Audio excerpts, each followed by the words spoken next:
Hello दोस्तों, derivative series का आज का सेकंड वीडियो में आप सबका स्वागत है। अगले वीडियो में हम बेसिक डेरिवेटिव का स्ट्रक्चर दिखा था, वर्ल्ड में डेरिवेटिव कैसे आया, फिर इंडिया में कैसे आया, डेरिवेटिव का इनोवेशन के टाइम, एग्जिस्टेंस के टाइम क्या क्या केस रिपोर्ट किए गए हैं, उनमें से हमने तुलिप मान्या का केस दिखा था। आज की वीडियो में हम देखने वाले हैं कि products in the derivative market. Derivative market में ये मेन 4 प्रोडक्ट्स दिखने को मिलता है। उनमें से हमारे लिए 2 प्रोडक्ट यानी फ्यूचर एंड ऑप्शन, 2 बहुत ज़्यादा वर्क करने वाली है। हम 1 बाय 1 उसके कंटिन्यूएशन पार्ट में देखते हैं। तो पहले हम देखते हैं what is forward. Forward is a tailor made contract, क्योंकि ये depends on the buyer and sellers की कन्वीनियंस कंडीशन पे क्रिएट होता है। We can say that it's a customized contract where in buyer and seller set the certain types of condition. Example के तौर पे हम देखते हैं कि फार्मर का जो गेहूं का मतलब हार्वेस्टिंग होता है, उसका कॉन्ट्रैक्ट स्टोर ओनर या तो मॉल ओनर के साथ, जब भी हार्वेस्टिंग के टाइम पे फार्मर उसको सीधा डिलीवरी दे देता है, on the base on certain condition, वो टाइम पे एक रेट फिक्स हो जाता है कि आज के दिन में समझो गेहूं का रेट 20 रुपीज पर केजी है, तो during the season of harvesting of the wheat समझो 17 रुपीज का कॉन्ट्रैक्ट या तो 15 रुपीज का कॉन्ट्रैक्ट मॉल ओनर के साथ किया जाता है। वो टाइम पे शायद समझो रेट 12 रुपया होता है या तो 22 रुपया होता है, फिर भी ये कॉन्ट्रैक्ट 15 रुपीज में किया गया है। जिसको लेकर ऑन द हार्वेस्टिंग टाइम जो भी प्रोडक्शन आता है, वो सीधा सीधा एक टेलर मेड कॉन्ट्रैक्ट यानी फॉरवर्ड कॉन्ट्रैक्ट के रूप में दोनों पार्टी के बीच एक समझौता होता है और उसके हिसाब से ये पूरा कॉन्ट्रैक्ट फिलअप होता है। क्योंकि ये बहुत काम का नहीं है, तो हम इन डिटेल उसके रिगार्डिंग एग्जाम्पल में भी दिखने वाले नहीं है।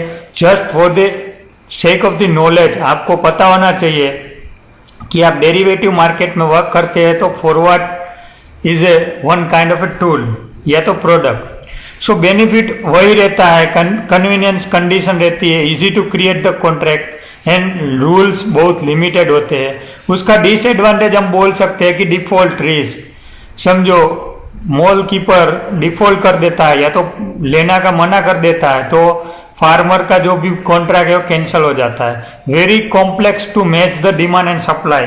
समझो मेरा एक मॉल है और मुझे 10 टन की रिक्वायरमेंट है और फार्मर के पास 12 टन की अवेलेबिलिटी आने का चांसेस है। कंडीशन या तो प्रोडक्शन और डिमांड दोनों को मैच करना बहुत कॉम्प्लेक्स हो जाता है। No intervention from the third party, यानी इस 2 पार्टीज के बीच कोई थर्ड पार्टी का इंटरवेंट नहीं रहता है, जिसको लेकर एक रिस्क ज्यादा हो जाता है और टाइम कंज्यूमिंग रहता है। क्योंकि एक सेम नेचर डिमांड वाला या तो सेम नेचर सप्लाई वाला एक ही पार्टी सर्च करना और दोनों के हिसाब मतलब ट्रेड करना एक बहुत डिफिकल्ट हो जाता है। मुझे रिक्वायरमेंट है गेहूं की और मेरे पास राइस पड़े हैं, तो मैं कॉन्ट्रैक्ट नहीं कर सकता हूँ। Same way it's a time consuming process. हम देखते हैं व्हाट इज फ्यूचर। यहाँ आप देख सकते हो it's an standardized contract made through the exchange. By way of exchange we are going to trade the future in a standardized format. Need the margin, mark to market maintenance. आपको समझो आपने कोई भी रिलायंस का फ्यूचर बाय किया 2500 rupees पे और उसका रेट 2400 आज के दिन हो गया, तो आपको 100 रुपीज का मार्क टू मार्केट जो भी लॉस है वो पेड करना पड़ता है। स्पेसिफिक कॉन्ट्रैक्ट स्पेसिफिकेशन यानी ये प्री डिसाइडेड है, बायर एंड सेलर का मतलब उसका प्री डिसाइडेड एक लॉट साइज रहती है, उसकी वैल्यू रहती है, उसकी एक्सपायरी डेट रहती है, स्ट्राइक प्राइस रहता है, उसका एक मार्जिन डिसाइडेड होता है, उसका टिक साइज रहता है। यहाँ आप देख सकते हो it's N provide the leverage, यानी आप 1 लाख का मार्जिन पे करते हो तो आपको 5 लाख तक का कॉन्ट्रैक्ट ट्रेड करने को मिल सकता है। उसकी लॉट साइज फिक्स रहती है। सो यहाँ आप देख सकते हो इट्स एन कैश सेटल। आप इंडेक्स में ट्रेड करते हो तो इट्स एन कैश सेटल, या तो आप स्टॉक्स में कोई फ्यूचर में ट्रेड करते हो तो it's an physical settlement. And roll over is possible. आप मंथ के एंड पे रोल ओवर, नेक्स्ट एक्सपायरी में रोल ओवर कर देते हो तो आप वो कॉन्ट्रैक्ट कंटिन्यू कर सकते हो। So it's an kind of an some sort of a specific contract or a standardized contract wherein future used to trade. Now what is option? Option is a contract that gives the right but not an obligation to buy or sell underlying asset. So यहाँ आप देख सकते हो buyer के पास right रहता है, seller के पास obligation रहती है। बायर ऑप्शन का प्रीमियम पे करता है, सेलर उसको ऑप्शन प्रीमियम रिसीव करता है, उसके बदले में उसको ऑब्लिगेशन आता है। सो हम इन शॉर्ट बोल सकते हैं कि इंपॉर्टेंट टर्म्स के रूप में price, strike, premium, underlying, time, option buyer, option writer, right and obligation are the key terms out of this option definition. So हम वन बाय वन उसको देखते हैं। तो यहाँ आप देख सकते हो व्हाट इज प्राइस, तो आप बोल सकते हो मूवमेंट ऑफ द स्टॉक्स और rate change in the value of stocks.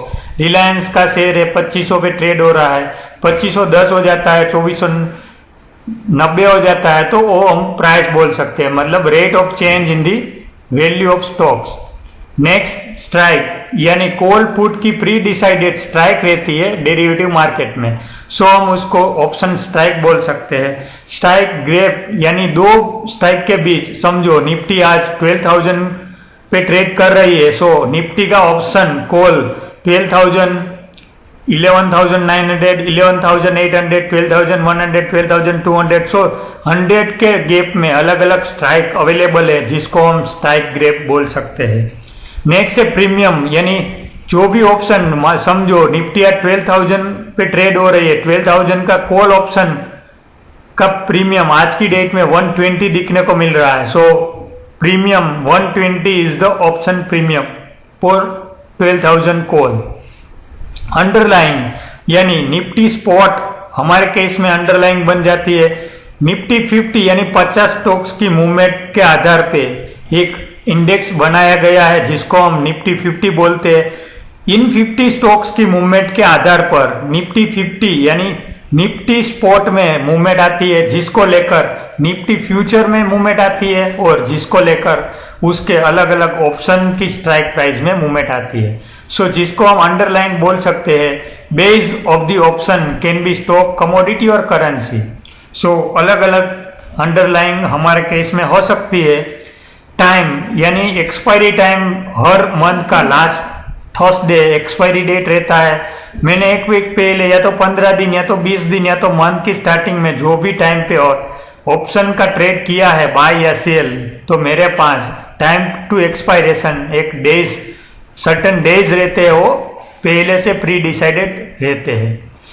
Option buyer हूँ, buys the option, option seller हूँ, sell the option. So option buyer को प्रीमियम पे करना रहता है, ऑप्शन सेलर को प्रीमियम मिलता है।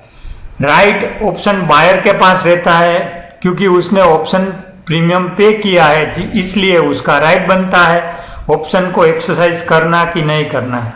ऑब्लिगेशन ऑप्शन सेलर के पास रहता है, क्योंकि ऑप्शन सेलर ने प्रीमियम कमाया है। सो ऑब्लिगेशन, या तो हम बोल सकते हैं कि बायर के अनुसार उसको एक ऑब्लिगेशन या तो ओब्लाइज करना रहता है, उसका एक्ट बायर के राइट के डिपेंड पे रहता है, और एक्सरसाइज करता है कि नहीं करता है। सो हम आगे का कॉन्सेप्ट देखते हैं स्वैप में। तो यहाँ आप देख सकते हो swap is an agreement made between two parties to exchange the cash flow in the future according to the pre arrange formula. So swap broadly speaking it's an series of a forward contract, क्योंकि swap का generally use होता है to mitigate the risk या तो to degrade the risk.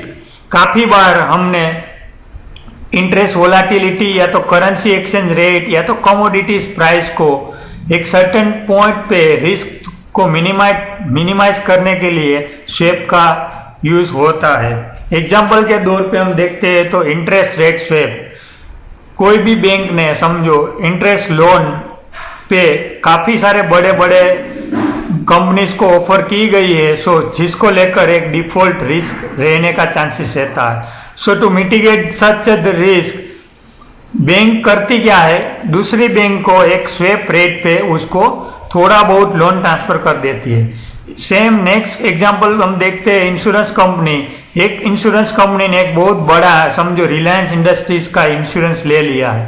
अब उसको risk आने लगा है कि अभी ड्यू टू इनसर्टेनिटी कुछ भी हो सकता है, जिसको लेकर कंपनी को एक डिफॉल्ट रिस्क रहता है। सो वो रिस्क मिटिगेट करने के लिए दूसरी इंश्योरेंस कंपनी के पास वो री इंश्योरेंस लेती है, या तो उसका इंश्योरेंस है उसका अगेन इंश्योरेंस लेती है, जिसको हम री इंश्योरेंस बोलते हैं, यानी it's in kind of in swap.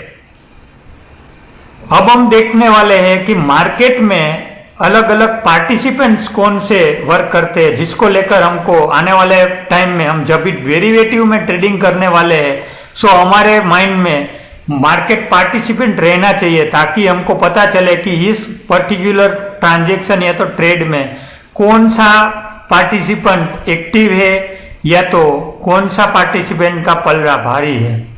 सो हम पहले देखते हैं who is the hedger. Hedger it's an one kind of an participant. So hedge word itself shows that to make the boundary और डिसाइड द लिमिट, या तो हम stock market की language में बोलते हैं तो creating the safety in our position. Hedger की मेन ऑब्जेक्टिव रहती है earning certain return with minimize of risk, यानी उसका मोटिव रहता है वेरी शॉर्ट अर्निंग, यानी एक स्मॉल मार्जिन ऑफ अर्निंग करने का, जिसको लेकर उसका एक रिस्क भी बहुत लिमिटेड रहता है, जिसको लेकर आने वाले टाइम में उसको बहुत बड़ा बेनिफिट नहीं मिल सकता है, क्योंकि उसका मार्जिन ऑफ सेफ्टी की जगह उसका रेट ऑफ रिटर्न बहुत लेस रहता है। सो हेजर का मेन मोटिव रहता है protection of the capital and earning the risk सेवी रिटर्न, क्योंकि उसका जो रिटर्न अर्न करने का तरीका है वो 1-2-3% का ही रहता है, क्योंकि उसका मेन मोटिव रहता है प्रोटेक्ट द कैपिटल। नेक्स्ट हम बात करते हैं low margin with the limited risk. उसका मार्जिन रिक्वायरमेंट रिड्यूस रहती है, क्योंकि वो पूरी पोजीशन है वो रिस्क मैनेज पोजीशन है, जिसको लेकर certain point of time beyond the point of a time उसका एक जो कैपिटल प्रोटेक्शन है वो एक्टिव हो जाता है, क्योंकि उसका प्री डिसाइडेड लॉस रहता है। सो जिसको लेकर उसको मार्जिन में रिक्वायरमेंट लिमिटेड रहती है और उसका रिस्क भी लिमिटेड रहता है, तो सामने रिटर्न भी लिमिटेड मिलता है। Big institution end fund house हम बोल सकते हैं कि मेनली हेजर का रोल प्ले करता है। काफी सारे डेरिवेटिव ट्रेडर भी आजकल हेजिंग की अलग अलग स्ट्रेटेजी के रूप में हमको ट्रेड करने को दिखने को मिलता है। उसकी हम फ्यू स्ट्रेटेजी की हम एक ग्लांस करें तो buying a put and buying a future, it's an kind of hedge strategy where in just the risk of premium of the put, क्योंकि अब चला जाएगा तो हमको फ्यूचर में प्रॉफिट होगा, डाउन जाएगा तो हमको फ्यूचर में लॉस होगा, तो सामने पुट में प्रॉफिट होगा। सो ये स्ट्रेटेजी में हमको सिर्फ पुट का लॉस प्रीमियम का रहता है। नेक्स्ट है selling the future and buying the call option. Same way हमको अपर साइड में फ्यूचर में लॉस होता है तो हमको कॉल में प्रीमियम कॉल बाइंग में प्रॉफिट होता है, डाउन साइड पे हमको प्रॉफिट मिलता है। सो यहाँ हमको कॉल प्रीमियम का लॉस रहता है। सेम वे यहाँ अलग अलग स्ट्रेटेजी आप देख सकते हो, spread box, calendar, roll over. So काफी सारी स्ट्रेटेजी आने वाले टाइम में हम डिस्कस करने वाले हैं। यहाँ स्टार्टिंग के एक सेकंड सीरीज के वीडियो में हम सिंपली एक अंडरस्टैंड करना चाहते हैं कि इस मार्केट में एक हेजर के रूप में एक पार्टिसिपेंट बड़ा रोल प्ले कर रहे हैं। नेक्स्ट हम बात करते हैं स्पेक्युलेटर की। तो यहाँ आप देख सकते हो स्पेक्युलेटर का मेन मोटिव रहता है predict the market, predict the future movement in terms of price of the underlying asset based on the view, take the position in the derivative contracts. Derivative are the preferred over the underlying asset for trading purpose as they offer the leverages are the less expensive. So basically speculator का main या तो trader का main motive, उसका main motive है market को predict करना, उसके अनुसार उसकी पोजीशन सेटअप करने का रहता है। सो मार्केट में एक बड़े लेवल पे हम बोल सकते हैं कि स्पेक्युलेटिव एक एक्टिव ट्रेडिंग हमको दिखने को मिलता है, जिसको लेकर एक ट्रेडिंग में हमको एक बड़ा बेनिफिट या तो कोटेशन का बेनिफिट हम बोल सकते हैं।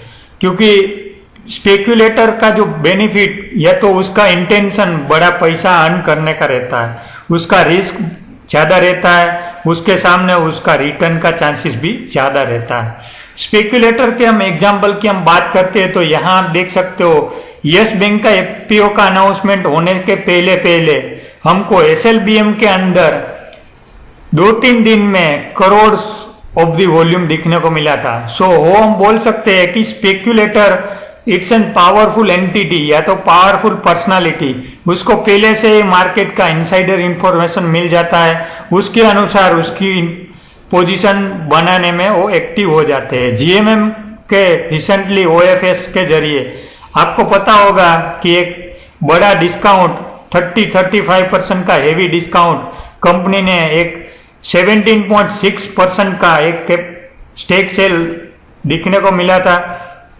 जिसको लेकर एसएलबीएम के जरिए 2-3 दिन पहले मतलब अनाउंसमेंट करने के पहले पहले काफी बड़ा वॉल्यूम एसएलबीएम में दिखने को मिला था।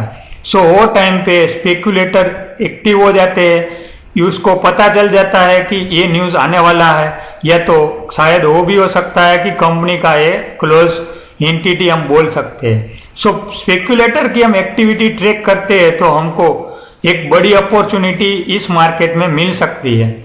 सो जनरली स्पेक्युलेटिव ऐसा नहीं होता है कि मार्केट में हमेशा प्रॉफिट ही बनाता है, but most of the time speculator जब भी बड़ी पोजीशन करता है तो उसको कहाँ न कहाँ न्यूज उसके बारे में मिल गया होता है। सो इस दो एग्जांपल के जरिए आप देख सकते हो कि मार्केट का डेटा ऑलरेडी लीक हो गया होगा। हम बात करते ट्रेडर की, तो यहाँ आप देख सकते हो trader is the person who trade based on the chart reading और movement of the stocks. So mainly trader का एक छोटा नजरिया से ट्रेड होता है, जहां आप देख सकते हो उसका एक लेवल रहता है, सपोर्ट रहता है, रेजिस्टेंस रहता है, स्टॉप लॉस रहता है। यहाँ एग्जांपल के तौर पे हम ट्रेड बोल सकते हैं by the SBI at the rate 190, SL 185 का target 193, 197, 202। So it's an kind of an trader trade, जहां ट्रेडर को एक स्टॉप लॉस रहता है, एक टारगेट रहता है, उसकी अवधि 1-2 दिन की रहती है।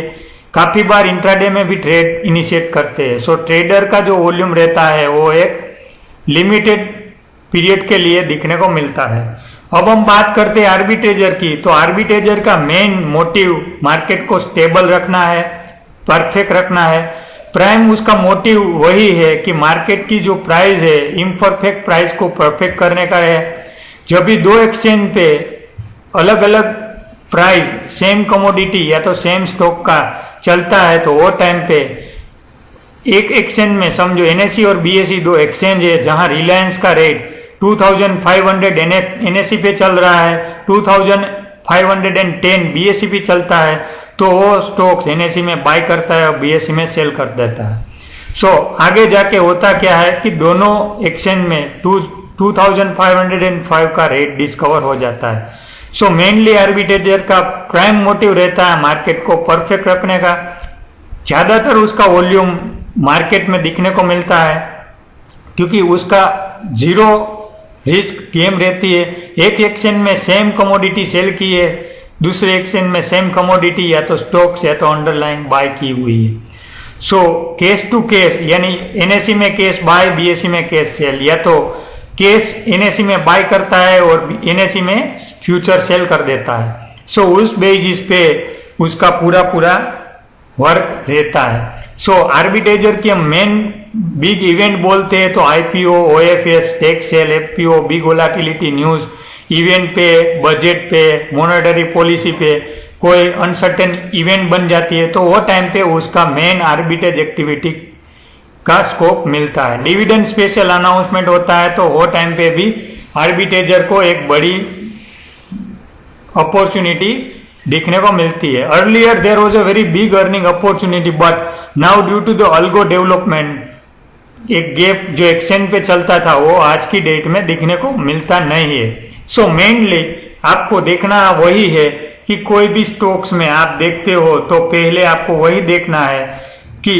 हेजर की पोजीशन है, स्पेक्युलेटर की पोजीशन है या तो आर्बिट्रेजर की पोजीशन है। आप वो पोजीशन किस बेसिस पे ट्रैक कर सकते हो? आपको सिंपली फ्यूचर का ओपन इंटरेस्ट देखना है, अलग अलग कॉल और पुट दोनों साइड का ओपन इंटरेस्ट देखना है। सब हम आगे जाके डिस्कस करने वाले हैं, बट एज ए हिंट आज के दिन हम पोजीशन डिकोडिंग करते हैं हेजर की, तो हमको एक हेजिंग के जरिए फ्यूचर में एक पोजीशन दिखने को मिलती है तो सामने ऑप्शन में सेम पोजीशन रिफ्लेक्ट हो सकती है। सो ट्रेडर की पोजीशन रहती है तो उस जगह पे भी काफी बार फ्यूचर में बाइंग है तो वो टाइम पे पुट में भी बाइंग दिखने को मिलेगा। सो आपको देखना वही है कि मेनली स्टॉक्स में हेजर है, स्पेक्युलेटर है या तो आर्बिट्रेजर है, जिसकी मदद से हम आगे जाके पोजीशन बिल्ड करके एक अच्छा से अच्छा प्रॉफिट क्रिएट कर सकते हैं। सो आज की डेट में आज की इस डेरिवेटिव सेकंड सीरीज वीडियो के जरिए हमने डिस्कस किया what is forward, what is future, what is option, what is swap, participant of the derivative market, जिसमें हमने देखा स्पेक्युलेटर, आर्बिट्रेजर एंड हेजर और ट्रेडर। सो जिस 4 कैटेगरी की मदद से हम हमारी पोजीशन में इजीली डिकोडिंग कर सकते हैं। अब हम बात करते हैं सिग्निफिकेंस ऑफ द डेरिवेटिव, मतलब इंपॉर्टेंस डेरिवेटिव का क्या है to improve the price discovery, क्योंकि प्राइस डिस्कवरी इजी हो जाती है। एक अच्छे रेट पे डिमांड सप्लाई की एक ऑर्गेनिक डिस्कवरी हमको दिखने को मिलती है। ट्रांसफर द वेरियस रिस्क, समझो मैं हेजर हूं, मेरे को रिस्क नहीं लेना है तो मैं मेरी पोजीशन में कॉल पुट कुछ भी बाय करके या तो फ्यूचर का कुछ भी हम हेल्प लेके मेरा रिस्क एक ट्रांसफर कर सकता हूं टू द ट्रेडर और ए स्पेक्युलेटर। ऑर्गेनाइज मार्केट का एक डेवलपमेंट होता है। काफी बार हमको डब्बा ट्रेडिंग दिखने को मिलता है, जहां डब्बा ट्रेडिंग में आप कोई भी एक साइड का ट्रेड ले सकते हो, जहां आपको ऑप्शन बाय और फ्यूचर बाय या तो पुट बाय ऐसा दो ट्रेड एक ही जगह पे नहीं दिखने को मिलता है। सो ऑर्गेनाइज मार्केट का एक डेवलपमेंट होता है जिसको लेकर काफी सारे एट्रैक्शन मार्केट में पार्टिसिपेंट को मिलता है, जिसको लेकर एक अच्छी से अच्छी सिस्टम हम इंडियन स्टॉक मार्केट में डेवलप कर सकते हैं। सो आज के वीडियो में ये जो टॉपिक का हमने डिस्कशन किया हुआ है, आपको उसकी प्रैक्टिकलिटी समझनी है, उसका इंपॉर्टेंस समझना है। आप समझो SLBM की डेली बेसिस पे एक्टिविटी ट्रैक करते हो तो आपको 2-3 दिन पहले ही पता चल जाता है कि इस काउंटर में कुछ ना कुछ होने वाला है, क्योंकि डेली बेसिस पे उसका वॉल्यूम 10,000 का रहता है। तो आज अचानक से 50,000 लाख की क्वांटिटी ट्रेड होने लगी है तो कुछ ना कुछ उसमें न्यूज आने का चांसेस ज्यादा है। सो आने वाले टाइम में हम आगे के वीडियो में देखेंगे व्हाट इज इंडेक्स कैसे स्ट्रक्चर किया जाता है, उसका मार्केट कैप कैसे डिसाइड किया जाता है, फ्री फ्लोट मार्केट कैप क्या होता है। सो आशा करता हूँ कि आपको ये आज का सेशन अच्छा लगा होगा। इसी के साथ हम आज का ये सेशन समाप्त करते हैं। थैंक